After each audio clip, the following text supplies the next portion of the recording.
नमस्कार, मैं हूं हिमांशु और आप देख रहे हैं हलचल इंडिया। बेबाक खबर तेज असर। वक्त तो चला है हलचल इंडिया पर आज की बड़ी खबर का।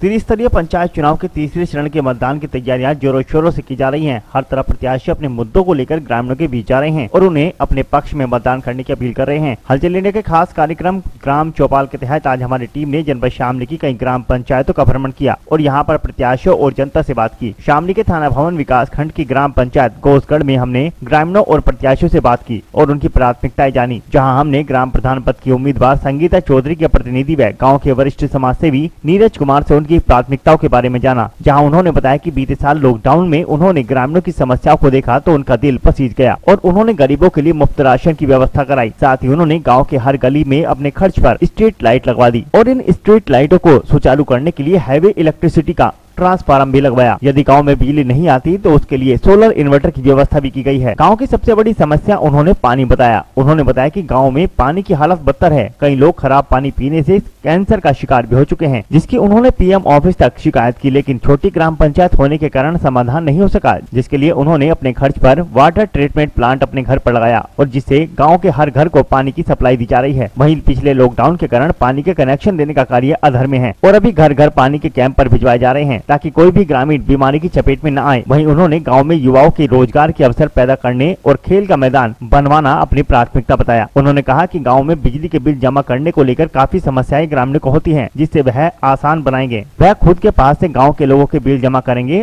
ताकि ग्रामीणों को छूट का लाभ मिल सके और ग्रामीण अपने बिल की राशि भविष्य में जितनी आमदनी हो उसके अनुसार जमा कर सकता है। वहीं उन्होंने किसानों को भी योजनाओं का लाभ दिलवाने की बात कही। इसी के साथ उन्होंने बताया कि गाँव में बारात घर को लेकर काफी दिक्कतें ग्रामीणों को होती है। वह आगामी दिनों में गांव को बारात घर की सौगात देंगे और गांव में दूध को रोजगार व व्यापार के तौर पर शुरू कराएंगे ताकि नौजवान व ग्रामीण खुद का रोजगार कर सकें और अपनी आजीविका चला सकें। नीरज कुमार का नाम जनपद शामली में काफी मशहूर है क्योंकि उन्होंने जाति धर्म से ऊपर उठकर लावारिस शवों के अंतिम संस्कार का जिम्मा लिया है, जिसमें उन्होंने जिला प्रशासन से लावारिस शवों के अंतिम संस्कार की अनुमति मांगी और उन्हें वह मिली। अब वह लावारिस शवों का अंतिम संस्कार उनके धर्म के अनुसार करते हैं ताकि मृतक की आत्मा को शांति मिल सके। उन्होंने कहा कि यदि वह चुनाव जीतते हैं तो गाँव को आदर्श गाँव बनाने का काम करेंगे। गाँव में हर वह सुविधा उपलब्ध कराएंगे जो शहरी कॉलोनियों में मिलती है, चाहे उन्हें यह सब खुद के खर्च पर ही क्यों न करना पड़े। त्रिस्तरीय पंचायत चुनाव का मतदान 26 अप्रैल को होना है। तीसरे चरण का मतदान है जो जनपद शामली में भी होगा। जनपद शामली के हम ग्राम पंचायत गोसगढ़ में हैं, जहां पर हमारे साथ प्रत्याशी हैं नीरज कुमार, जिनकी धर्मपत्नी संगीता चौधरी चुनाव मैदान में है और उनके विभिन्न मुद्दे हैं। मुद्दों के साथ साथ उनके काम भी बोलते हैं। गाँव में इतने काम हैं जो पिछले 10 सालों में उन्होंने अपने निजी धनराशि लगाकर कराए हैं। गाँव में काफी काम है, उनसे जानेंगे क्या क्या उन्होंने कार्य किए हैं, क्या जनता उनके प्रति सोचती है और जनता आगे क्या चाहती है कि उनके लिए वो कुछ करें, क्या काम है वो। नीरज जी, स्वागत है आपका हलचल इंडिया में। हम जानना चाहते हैं कि गांव अब गोसगढ़ है आपका, जनपद शामली का एक छोटा गांव है और जनसंख्या भी काफी ठीक ठाक है। यहाँ पर कौन सी वो मुद्दे थे जिनको लेकर आपने समाज सेवा करने की ठानी और समाज सेवा के तौर पर आपने क्या क्या कार्य अब तक किए हैं यहाँ पर? जी नमस्कार। सबसे पहले तो यार जी, मेरे गाँव में जो पानी था बिल्कुल बहुत ही गंदा पानी था, दूषित पानी था, जिससे कुछ लोग कैंसर के शिकार भी हो गए थे, जिसमें कुछ लोगों की मृत्यु भी हो गई। डॉक्टर का कहना था ये जो कैंसर चल करेगा ये पानी ही इसका कारण है। पानी के लिए मैं जल विभाग, जिलाधिकारी और सीएम साहब और पीएम साहब तक को भी चिट्ठी लिखी, लेकिन वहाँ से जवाब आया कम आबादी होने के कारण इतना पैसा इसके लिए फिलहाल नहीं प्रस्ताव कोई भी।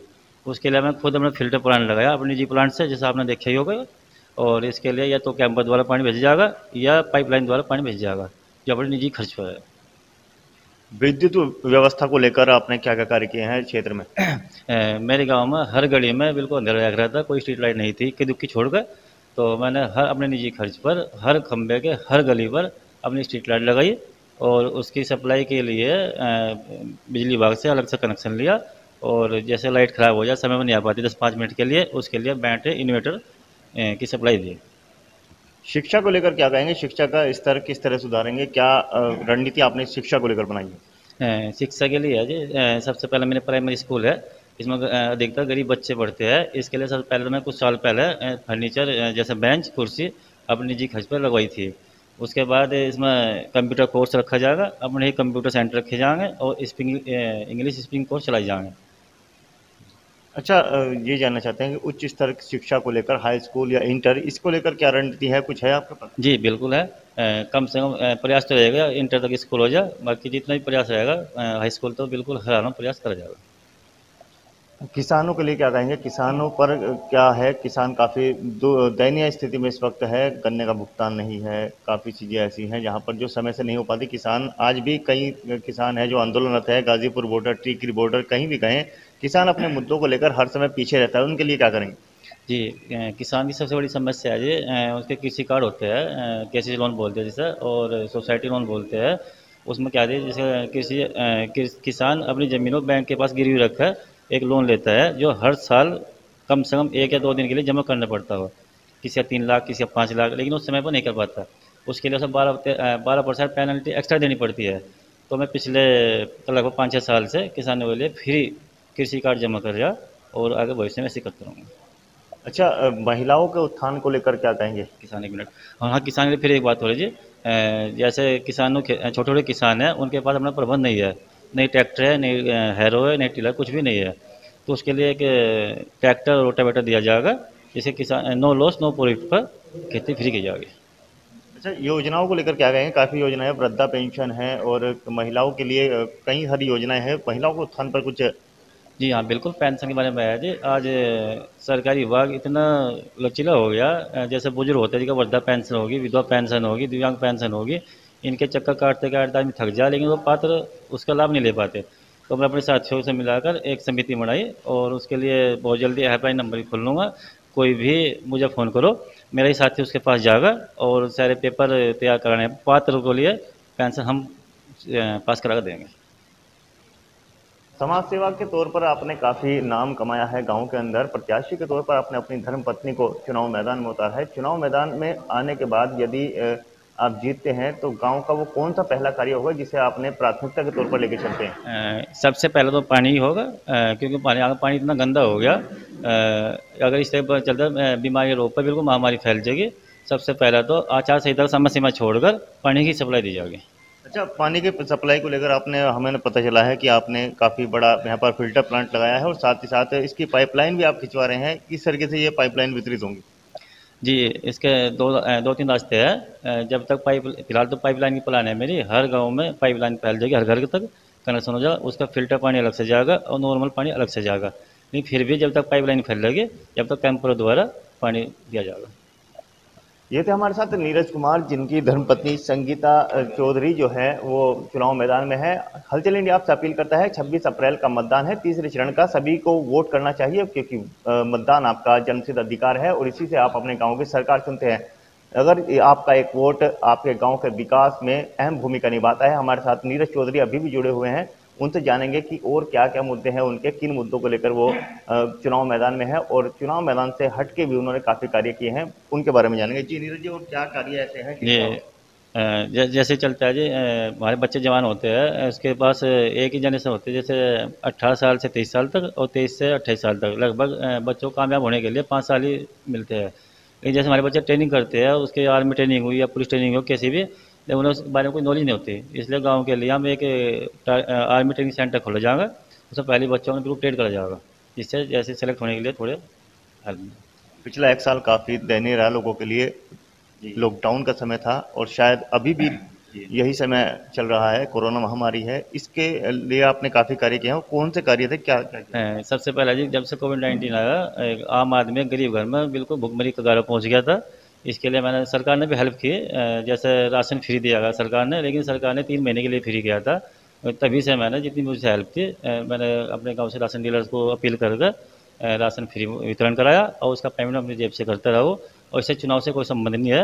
मैं सभी प्रत्याशियों से, समाज सेवी से और सरकार से निवेदन करता हूँ, जब जब भी कोई ऐसी दयनीय स्थिति हो, बिना चुनाव संबंधित इनकी इस तरह हेल्प करी जा, और भविष्य में ऐसे राशन वितरण करता रहूँगा।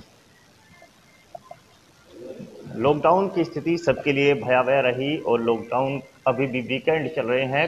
शनिवार और रविवार का लॉकडाउन गरीबों के लिए काफ़ी दयनीय रहता है। नीरज कुमार ने अपने ग्राम पंचायत घोषगढ़ में काफ़ी व्यवस्थाएं की और गांव के लोगों को राशन का वितरण कराया। हालांकि वो अपनी तरफ से कराया था और जो लोग गरीब हैं, निर्धन हैं, असहाय हैं, उन्हें राशन हमेशा मिलता रहना चाहिए क्योंकि मानवता एक ऐसा परिचय होता है जिसके लिए सभी को आगे आना चाहिए। मानवता से ही इंसानियत जिंदा रहती है। ग्राम पंचायत घोषगढ़, जनपद शामली। हम इस वक्त मौजूद हैं ग्राम पंचायत के प्रधान पद के प्रत्याशी के प्रतिनिधि के रूप में हमारे साथ नीरज कुमार हैं, जिनकी धर्मपत्नी संगीता चौधरी चुनाव मैदान में है। इनके काफी कार्य इन्होंने गिनवाए, लेकिन एक ऐसा कार्य है जिसके लिए ना कोई धर्म है, न जाति और ना ही किसी तरह का भेदभाव, वो है शवों का अंतिम संस्कार। नीरज जी, क्या है मामला है शवों के अंतिम संस्कार को लेकर?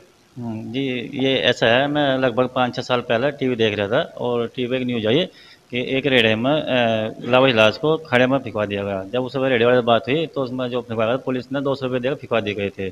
सभी पुलिस ऐसे ही नहीं है, बहुत अच्छे भी है, लेकिन कुछ ऐसे भी थे। तो मैं खुद NPC हमारे DM साहब थे, मैं लिखित में देखा गया कि आज के बाद कोई भी इस तरह की लावारिस मिलेगी और किसी भी धर्म की हो, उसी के धर्म के अनुसार उसका अंतिम संस्कार करा जाए और उसका जो भी खर्च होगा मैं वहन करूँगा। तो तब से और सभी थानों में मेरा फ़ोन नंबर लिखवाया जा, तो शायद सभी थाने में मेरा फ़ोन नंबर लिखवाया कि जब भी ऐसा कोई लाश मिला तो स्थानीय पुलिस का कोई भी कर्मचारी मेरा फ़ोन करा और मैं वहाँ उसका खर्च वहन करूँ। तो तब से लाश करने लगा। जीते जी इंसान को सुकून ना मिला, लेकिन मरने के बाद उसे बिल्कुल सुकून मिलना चाहिए। उसे उसके धर्म और उसकी रीतियों के अनुसार उसका अंतिम संस्कार होना चाहिए, ताकि उसकी आत्मा को शांति मिले और उसे पुनर्जन्म मिले। हमारे साथ नीरज जी मौजूद है। नीरज जी से जानेंगे कि गांव में स्वास्थ्य सेवाओं को लेकर उन्होंने क्या सोच रखा है और क्या वो करना चाहते हैं। स्वास्थ्य के लिए सर ये है, कोई भी ऐसा तत्काल हादसा हो जाता है, जैसे किसी का एक्सीडेंट हो गया, किसी का कोई भी हार्ट अटैक हो गया, या किसी के लड़ाई झगड़े में किसी ने फांसी लगा ली या सल्फास खा लिया, तो उसमें ऐसे हादसे कोई कहकर नहीं आते। कितनी बार ऐसा होता है, पैसा एक भी नहीं है जेब में, कोई हादसा हुआ, अटैक हो गया, तो उसके में लेकर रखा। ये गाँव के लिए नहीं है, कहीं के भी लिए है। जैसे कोई तत्काल कहीं से भी गाड़ी का प्रबंध करो, जितने में करो, किसी भी डॉक्टर के पास जाओ, कहीं भी इलाज कराओ, वहाँ तक सब खर्चा हम वहन करेंगे और साथ में 10,000 रुपये देंगे।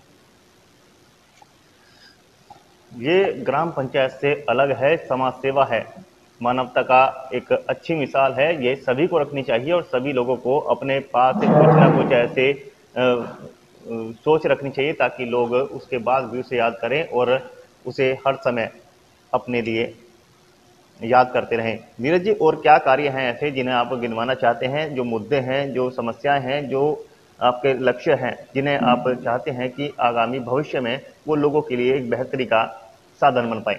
जी, सबसे पहला मुद्दा है मुझे गांव को पूरे हिंदुस्तान का टॉप का पहला गांव बनाना है। और टॉप गांव जब बनेगा, सबसे पहले हमें जातिवाद खत्म करना पड़ेगा। मैंने अपने गांव में अपने कुछ अच्छे लड़कों, पढ़े लिखे लड़कों, शिक्षित लोगों की एक समिति टीम बनाई। सबसे पहले हमने बात, कोई हरिजन समाज से है, कोई वाल्मीकि समाज से है, कोई अलग अलग समाज से है। मैं सबसे पहला टीम बनाकर ये करा, हमारा कोई धर्म नहीं है, ना कोई जाति, ना कोई धर्म, सिर्फ एक ही लक्ष्य है, सिर्फ गाँव को टॉप का देश का पहला गाँव बनाना। और इसके बनाने के लिए रोज़गार होना बहुत ज़रूरी है। जब तक रोज़गार नहीं मिलेगा तो आज के नवयुवक क्या होगा, लड़ाई झगड़ा करेंगे, कोई शराब पीवागा, कोई सुल्फा खावागा। तो रोज़गार देना बहुत ज़रूरी है। तो रोज़गार के लिए प्रयास करे जाएंगे, जैसे छोटे छोटे लोन कराए जाएंगे, बैंक से बात चल रही है, जैसे छोटे छोटे लोन कराए जाएंगे उन्हें रोज़गार के रूप में। जैसे भैंस गाँव संबंधित है तो मुख्य रूप से दूध का व्यापार है गाँव में, तो उन्हें भैंस दिलाई जाएगी या छोटी छोटी दुकानें खुलवाई जाएगी, तो हर तरीके का रोज़गार दिया जाएगा। भले ही ये चुनाव जो है ग्राम प्रधान पद के लिए है, लेकिन ये सोच काफ़ी बड़ी है और ये चाहते हैं कि गांव में हर एक नवयुवक, जो नौजवान हैं जिन्हें रोजगार उपलब्ध नहीं हो पाते, उनके लिए रोजगार की व्यवस्था की जाए ताकि गांव खुशहाल हो, उनका परिवार खुशहाल हो और उनकी आने वाले नस्लें सभी खुशहाल हो। ग्राम पंचायत घोषगढ़ के नीरज जी से हम जानना चाहेंगे कि उन्होंने गांव के विकास को लेकर और क्या क्या कार्य सोच रखे हैं, जिनको लेकर वो चुनाव मैदान में हैं। चुनाव मैदान से पहले भी काफ़ी कार्य किए हैं, लेकिन और मुद्दे काफ़ी हैं जिनसे हम रूबरू होंगे और पूछेंगे क्या है।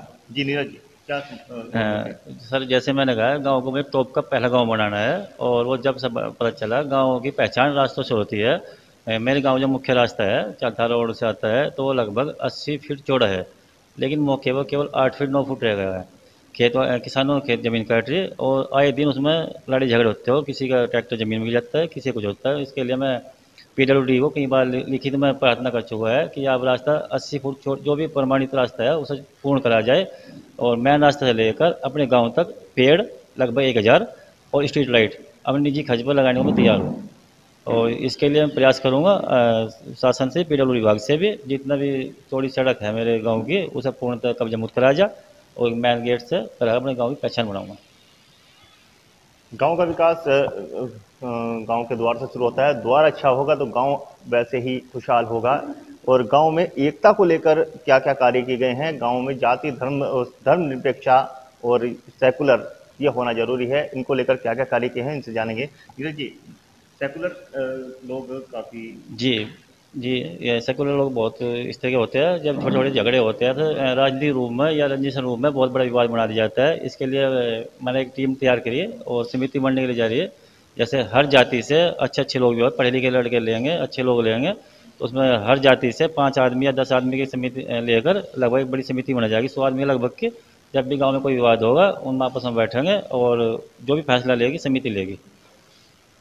कानून को बाद में घसीटा जाएगा, लेकिन पहले खुद ही उसका सोल्यूशन। जी, बिल्कुल। सबसे पहले गाँव में बैठ के ही फैसला किया जाएगा। इसमें ऐसी बात नहीं, पुलिस कानून भी साथ में रहेगा, पुलिस के अच्छे अच्छे लोग भी हैं, उन्हें भी बीच में समिति में हिस्सा बनाएंगे और बिल्कुल सुलह कराएंगे, और जो बिल्कुल ही गलत है समिति उसके खिलाफ निर्णय लेगी। ये थे हमारे साथ ग्राम पंचायत गोसगढ़ से नीरज कुमार, जिन्होंने अपने मुद्दों को गिनवाया। साथ ही साथ हम इनसे चाहेंगे कि ये क्या अपील करना चाहते हैं गांव की जनता से कि आगामी 26 अप्रैल का मतदान है, क्या कहेंगे जनता से। जी, जनता से ये है, बिल्कुल किसी किस्म का कोई मन में डर न रखे, शासन प्रशासन बिल्कुल साथ है। आप निष्पक्ष होकर बेखौफ होकर मतदान करें, किसी भी राजनीतिक पार्टी में दबाव बनाए, किसी भी नेता से दबाव बनाए, बिल्कुल पुलिस सख्त है और कानून सख्त है। आप बिल्कुल बेखौफ होगा गाँव के भविष्य के लिए, जो किसी के भी लिए जो गाँव में काम कर सकता हो, जिससे उम्मीद हो, जिसने किया हो या करेगा, उसे ही मतदान करें। मतदान आप सभी को करना है। मतदान एक आपका जन्मसिद्ध अधिकार है और हलचल इंडिया आपसे फिर अपील करता है कि 26 तारीख का मतदान है। अपने गांव गांव में जाकर बूथों पर जाइए और 26 अप्रैल को मतदान कीजिए। गांव की समस्याओं को उठाने के लिए हम हैं और बताने के लिए आप हैं।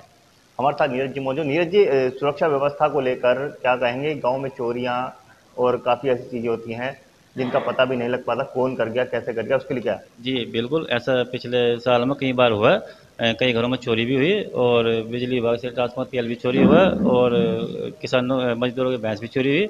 इसके लिए नक्के नक्के पर कहीं भी जहाँ जहाँ उचित होगा सीसीटीवी कैमरे लगाए जाएंगे। लेकिन फिर कुछ लोग विवाद करते हैं, कहने प्राइवेटाइजेशन खत्म हो जाएगा, निजीकरण खत्म हो जाएगा। इसके लिए ऐसा नहीं है, न किसी सार्वजनिक कोई तस्वीर करी जाएगी। प्रशासन ने अनुमति लेगा, एक ही कंट्रोल रूम बनाया जाएगा, सारी को वहाँ शामिल रहेगा। अच्छा, गांव में विवाह स्थल को लेकर क्या कहें। जी, विवाह स्थल गांव में विवाह स्थल के भी ऐसे है सर। बारात कोई गांव में कोई बारात घर नहीं है जिसकी बिल्कुल बहुत ही अति आवश्यक होगी। जब बारात आती है तो बड़े लोगों को घेर में टिकानी पड़ती है, जो शायद हिचकिचाते हैं। तो उसके लिए जितनी भी जल्दी हो सके बारात घर का प्रबंध करा जाएगा। लेकिन जब तक बारात घर का प्रबंध नहीं करा जाएगा, ये जिम्मेदारी मेरी है। किसी भी उसकी बारात का प्रबंध करना, उसे घर में डेकोरेशन करना, उसका रहन सहन रख रखाव खर्चा मैं अपनी तरफ से वहन करूँगा। सड़कों की क्या व्यवस्था है गाँव की। है जी, सड़कों का ही है। जब तक सड़कों दिखा है इसमें सड़कों की समस्या क्या क्या है इस वक्त। इस वक्त बिल्कुल सड़क का सबसे बात तो है, गांव में नाली की सप्लाई ही नहीं है, सड़क टूटी पड़ी है। मैं ये नहीं कह रहा किसी ने भी, पहले प्रधानों ने नहीं कर, काम बहुत कराया उन्होंने भी, लेकिन फिर भी जितना होना चाहिए था शायद इतना नहीं हो पाया। तो इसके लिए क्या करेंगे, सबसे पहले तो जो नाली है, नाली की पानी की निकासी है, बिल्कुल सारा पानी लगभग हर दिन समरसेल गाँव में बहुत है, जिसका पानी बिल्कुल दूषित प्रयोग हो रहा है। लगभग 1 लाख लीटर पानी प्रतिदिन खर्च हो रहा है। इसके लिए कहीं भी ऐसा करेंगे सर, तालाब में सप्लाई देंगे पानी की, या कहीं भी इंटरलॉकिंग क्या बोला सर, अंडरग्राउंड करके वाटर लेवल बढ़ाने के लिए जमीन में बोरवेल कराया जाएगा। ये थे हमारे साथ नीरज कुमार जी, ग्राम पंचायत गोसगढ़ से, जिनकी धर्मपत्नी संगीता चौधरी ग्राम प्रधान पद के लिए उम्मीदवार हैं और इनका चुनाव चिन्ह कोट है। हम चाहते हैं कि आप सभी 26 तारीख को मतदान करें और अपने ऐसे उम्मीदवार को चुनें जो आपके गांव का विकास कर सके, आपके गांव को खुशहाल बना सके। जनपद शामली के ग्राम पंचायत गोसगढ़ में हम मौजूद हैं, जहां पर हमारे साथ ग्राम प्रधान पद की प्रत्याशी संगीता चौधरी के प्रतिनिधि के रूप में उनके पति नीरज कुमार मौजूद है। नीरज जी, एक पत्रिका आपके द्वारा छपाई गई है जिसमें एक कॉलम है सावित्री देवी को नमन। ये क्या मामला है और क्या इसके तहत होने वाला है। जी बिल्कुल, ये सावित्री देवी जी मेरी पड़ोस की एक औरत है। जैसे कि आज के दौर में हर घर में, चाहे वो अमीर घर है चाहे गरीब घर है, बुजुर्ग लोग हैं बिल्कुल परेशान हैं। खासकर सास ससुर की बिल्कुल भी कोई केयर नहीं करता। तो इसके मैं छोटा सा था, मैं उनके पास टीवी देखने जा रहा था। मेरी पड़ोस में एक सावित्री है, मदन रोड की धर्मपत्नी है, उसके ससुर जी के पैर कटे हुए थे। तो जो मैं उसे छोटा सा देखता था, टीवी देखने जा रहा था, तो वह इस तरह का उसकी सेवा करती थी जैसे शायद अपने बच्चों को भी नहीं दूध पिलाती जैसे वो पिलाती थी। तो उससे प्रेरित होकर मैं एक ही वो कर निकाल लिया जिससे और महिलाएं उससे प्रेरित होकर अपने सास ससुर की सेवा करें, और उसे एक सम्मान, हर साल ऐसी महिलाओं को ढूंढकर गांव से सम्मान राशि कुछ उच्च अधिकारी द्वारा सम्मान राशि दिलाया करेंगे, जिससे अन्य महिलाएं सावित्री जैसी महिलाओं पर गर्व कर सके। नीरज जी, ग्राम पंचायत घोषगढ़ है आपका और गांव में काफी बार देखा जाता है गांव में कई तरह की कुरीतियां फैली रहती हैं। सबसे बड़ी कुरीति क्या है गांव के अंदर जिसका आप समाप्त करना चाहते हैं या समाप्त कर चुके हैं? जी, बिल्कुल सही बात है। सबसे पहले शराब का जो चलन है ये बिल्कुल घातक है, और जो सभी प्रत्याशी शराब का बिल्कुल आम सी बात है, शराब बांटते हैं, और जो शराब के भरोसे चुनाव लड़ना चाहते हैं इस गाँव को केवल अपंग बनाने की सोच रखते हैं। तो मेरे सभी प्रत्याशियों से अपील है, शराब बिल्कुल भी ना बांटी जाए, और थोड़ा बहुत जो भी मिठाई या कुछ भी चलता है केवल वे चीज़ चुनाव में चलाई जाए जो पहले अपने बच्चों को खिला सकता हो। अगर शराब, सभी मतदाताओं से मेरी अपील है, जो शराब पीते हैं वो शराब केमिकल शराब है, और पहले जो आपको प्रत्याशी शराब दे उसी को पहले बच्चे को टेस्ट करो, उसी बच्चे को पिलाई जाए पहले। और मेरे गांव में बहुत शराब बिका करी थी।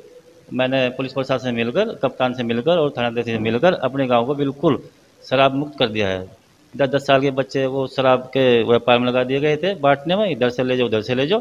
तो मैं प्रशासन से मिला और उन्होंने मेरी पूरी हेल्प की, और लगभग आज पूरे गांव को बिल्कुल शराब मुक्त कर दिया गया है। और मैं खुद चुनाव प्रत्याशी हूँ, और बिल्कुल गांव बैठे मेरे साथी बैठे, किसी भी गांव से पूछ लो, अगर कोई ये कहता है शराब का एक घूंट भी किसी को दिया हो, चुनाव का परिणाम चाहे कुछ भी हो। बिल्कुल, चुनाव में शराब और इस तरह का प्रलोभन बिल्कुल भी अच्छा नहीं होता और ना ही इस तरह का प्रलोभन होना चाहिए। गांव की जनता को भी ये सोचना चाहिए कि जो वो प्रलोभन ले रहे हैं वो उनके लिए घातक हो सकता है और उनकी जानलेवा हो सकता है। 26 अप्रैल का मतदान है। नीरज जी, क्या कहना चाहेंगे क्षेत्र की जनता से, गाँव की जनता से क्या अपील करेंगे? जी, बिल्कुल। पहले तो मैं सभी मतदाताओं से कहना चाहूँगा, आप बिल्कुल जैसे कुछ लोग हो उसमें गांव में हमेशा राजनीति उसमें रंजित शर्मा लाने की धमकाने की कोशिश करते हैं। आप बिल्कुल बेखौफ होकर मतदान करें, किसी की भी हक में करें, और शासन प्रशासन बिल्कुल सख्त है, पुलिस आपके साथ है, आपकी तरफ कोई ऊंची आवाज़ में बात भी नहीं कर पाएगा। और अगर कोई भी आपको, चाहे मैं हूँ चाहे अन्य प्रत्याशी हो, आपकी तरफ कोई भी धमकाने की कोशिश करे, दबाव बनाने की कोशिश करे, आप सीधे पुलिस से फ़ोन करें। और सभी मतदाताओं से आप बेखौफ होकर गांव के भविष्य के लिए मतदान करें, और सभी प्रत्याशी मेरे अपने साथी हैं, जो भी गांव के लिए अच्छा प्रत्याशी को नज़र रखता हो कि इस गांव को बदल सकता है, उसके हक में ही मतदान करें। मेरी अपनी निजी अपील है, मेरा कोर्ट का निशान है, काबिज कोर्ट के निशान पर ही मोहर लगे। हलचल इंडिया के लिए अकराम राणा, अरशद जमाल के साथ हिमांशु पाल। त्रिस्तरीय पंचायत चुनाव के तीसरे चरण का मतदान 26 अप्रैल को है। 26 अप्रैल दिन सोमवार आप सभी को मतदान करना है। हम इस वक्त मौजूद हैं ग्राम पंचायत घोषगढ़ जनपद शामली में, जहां पर गांव के कुछ लोग मौजूद हैं जिनसे हम जानेंगे कि गांव में किन मुद्दों पर इस बार चुनाव हो रहा है, गांव में कौन कौन से प्रत्याशी क्या क्या विकास कार्य करना चाहते हैं और किन्होंने क्या क्या विकास कार्य किए। हमारे साथ कुछ लोग मौजूद हैं, इनसे जानेंगे कि क्या विकास कार्य वो चाहते हैं, अपने गांव के अंदर किस तरह का माहौल इस वक्त बना हुआ है। जी, आपका नाम? मेरा नाम कुलदीप सिंह। कुलदीप जी, बताइए कि गांव में क्या समस्याएं मेन बनी हुई है? गांव में समस्या सबसे बड़ी बिजली की बिल की है। जो बिजली के बिल बहुत ज्यादा आ रहे हैं, जिनका कोई हमें पूरा पाड़ना बहुत ज्यादा भारी हो रहा, और अत्यधिक बिल आ रही है बहुत, और जिनकी हमारे साथ में लड़ाई है यही, और हम इन्हें बराबर जमा करने के प्रयास में, और हमें पूरा पाड़ना भारी हो गया इनका बहुत। अच्छा, ये बताइए, बिजली बिल से अलग है कोई समस्या जैसे सड़क, पानी, बिजली, इन पर क्या कहेंगे? गांव में कितने विकास कार्य आज तक? किसने? विकास कार्य क्या क्या हुए गांव में? अच्छा, गांव में विकास कार्य, बिजली की समस्या है, पानी की है बहुत, सड़कों की भी है, तार भी बदलवाए गाँव के, और लाइन खराब होते लाइन भी ठीक कराते हैं गाँव की। बहुत समस्या है, सारी समस्याओं पर लड़ाई है हमारी, और सबको ठीक कराएंगे बिल्कुल। जी, और हमारे साथ मौजूद है ग्रामीण। जी, आप? सन्नी रोड। सनी जी, बताइए कि गांव में मुख्य समस्या क्या है और किन का निदान अब तक हुआ है और क्या आगे निदान होना चाहिए? ये सबसे बड़ी समस्या है वो गांव के पानी की है। पानी इतना गंदा हो चुका है कि वो पीने के लायक नहीं है। तो सबसे पहले तो हमारी जो समस्या है वो निपटाने का जो प्रयास है, उसमें सबसे पहले हम जो पानी की है उसको ख़त्म करने की, इसीलिए हमने जो वाटर प्लांट लाने की जो लगाया है, वाटर प्लांट, ये है। हमारे साथ ग्राम प्रधान पद के प्रत्याशी संगीता चौधरी के प्रतिनिधि के रूप में उनके पति मौजूद हैं, नीरज, जिनसे हम बात करेंगे और जानेंगे समस्याओं का निदान कैसे करते हैं। नीरज जी, एक समस्या बड़ी आ रही है कि बिजली के बिल में लोगों को परेशानी हो रही है जमा करने के लिए, इसके लिए क्या व्यवस्था है आपके द्वारा की गई है या की जाएगी? जी बिल्कुल, जैसे कुलदीप जी ने कहा, बिजली के बिल में बहुत बड़ी समस्या है। और सबसे बड़ी समस्या तो ये है, हमारे गांव में डुप्लीकेट बिल आ रहे हैं। एक ही नाम से दो दो बिल, तीन तीन बिल आ रहे हैं, जिसके बहुत जय साहब, एसडीओ साहब और शामली में बहुत अपील कर ली, वहाँ से लिखवा भी लिया, लेकिन फिर भी डुप्लीकेट का निस्तारण नहीं हो पा रहा है। जबकि बार बार आश्वासन मिल रहा है, जो जय साहब है, एसडीओ साहब है, बड़े अच्छे हैं, और हर बार आश्वासन दे रहे हैं कि ये डुप्लीकेट बिल है, इन्हें निरस्त कर दिया जाएगा। उम्मीद करते हैं निरस्त किया जाए। दूसरी बात, जैसे बिजली बिल की बात है, तो वाकई गाँव में गरीब लोग हैं, वे बिल जमा करना बड़ा मुश्किल, उनके लिए कठिन है। तो उसके लिए हमने क्या योजना चलाई, जैसे बिजली के बिल शायद किसी को ना पता हो, जैसे समय पर बिजली का बिल जमा होगा तो उसे 5% डिस्काउंट मिलता है। और अगर समय पर जमा ना हो तो 2% लगभग पेनल्टी लगती है। तो इसके लिए हम क्या करें, जिससे गरीब आदमी को 7% का डिस्काउंट मिले, या कहे 7% का ब्याज वापस मिले। तो इसके लिए हम क्या करें, जैसे किसी का 500 बिल हो गया या किसी का कुछ भी हो गया, वो हम समय पर जमा करेंगे। और जैसे गरीब आदमी मजदूरी से कभी 100 रुपये, कभी 50 रुपये, कभी 200 रुपये हम बैक कर देगा। इस तरह सभी मजदूरों को लगभग 7% का मुनाफा होगा। अच्छा, ग्रामीण एरिया है, गांव का देहात का एरिया है, यहाँ पर रोजगार की समस्या है। दूध के उत्पादन को लेकर क्या व्यवस्था है आपके द्वारा? जी बिल्कुल, गांव का उत्पादन, गांव की सबसे बड़ी समस्या रोजगार की है, और जब तक रोजगार नहीं मिल पाएगा तो शायद गांव आगे बढ़ ही नहीं पाएगा। तो इसके लिए गांव से है सबसे बड़ा जो व्यापार आसान भी करना है, तो दूध से शुरुआत करना है, क्योंकि खेती से जुड़े लोग हैं। इसके लिए बैंक से बात चल रही, छोटे छोटे लोन कराएंगे, उन्हें दुधारू पशु दूध दिलाएंगे, और या तो डेयरी प्लांट लगाएंगे, दूध एक्सपोर्ट की बात चल रही है, या कोई दूध प्लांट लगाएंगे। अभी क्लियर नहीं हो गया कि जो भी समस्या समाधान निकलेगा, कुल मिलाकर दूध प्लांट या एक्सपोर्ट दोनों से एक काम होगा, जिससे लगभग हर 1 लीटर दूध पर लगभग 2 से 5 रुपये का मुनाफा एक्स्ट्रा मिलेगा। ये थे हमारे साथ ग्राम प्रधान पद के प्रत्याशी के प्रतिनिधि नीरज जी। साथ ही साथ कुछ और लोग मौजूद हैं गांव में। सभी धर्म के, सभी जाति के लोग हैं। युवाओं से बात करते हैं, युवा क्या चाहते हैं, उनके लिए क्या होना चाहिए। नितिन, ये बताओ, युवा हो क्या चाहते हो, उनके लिए क्या होना चाहिए गाँव में? गाँव में जी जातिवाद खत्म होना चाह, बिजली का बिल जैसे बताया इन्होंने वही होना चाह जो इन्होंने कहा, बस जी और कुछ नहीं। अच्छा, खेल को लेकर क्या कहें? खेल बड़ी युवाओं के लिए अच्छी चीज है।